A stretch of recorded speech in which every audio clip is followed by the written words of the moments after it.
as I have. Or if you...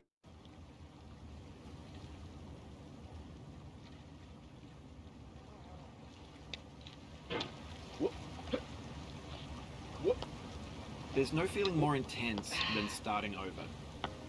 If you deleted your homework the day before it was due, as I have, or if you left your wallet at home and you have to go back after spending an hour in the commute. If you won some money at the casino and then put all your winnings on red and came up black. If you got your best shirt dry cleaned before a wedding and then immediately dropped your food on it. If you won an argument with a friend and then later discovered that they just returned to their original view. Starting over is harder than starting up. If you're not ready for that, like if you've already had a bad day, then what you're about to go through might be too much. Feel free to go away and come back. I'll be here. Alright, thanks for coming with me on this trip. I'll understand if you have to take a break at any point. Just find a safe place to stop and quit the game. Don't worry, I'll save your progress, always, even your mistakes. This game is a homage to a free game that came out in 2002, titled Sexy Hiking. The author of that game was Jazuo, a mysterious Czech designer who was known at the time as the father of B games. And B games are rough assemblages of found objects.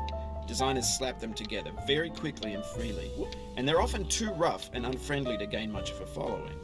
They're built more for the joy of building them than as polished products.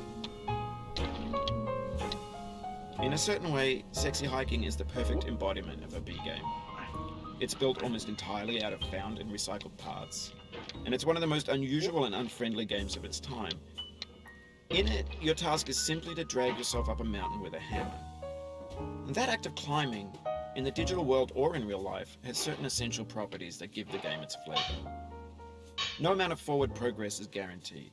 Some cliffs are too sheer or too slippery, and the player is constantly, unremittingly in danger of falling and losing everything. Anyway, when you start Sexy Hiking, you're standing next to this dead tree that blocks the way to the entire rest of the game.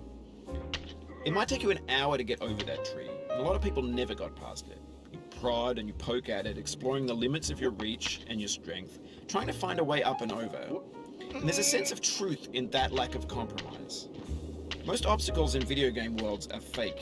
You can be completely confident in your ability to get through them once you have the correct method or the correct equipment or just by spending enough time.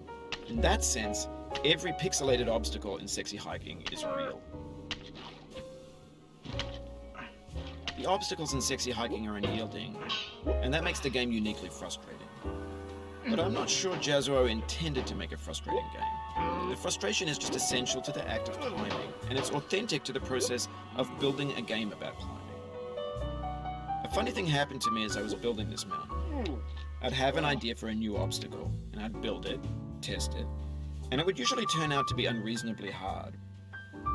But I couldn't bring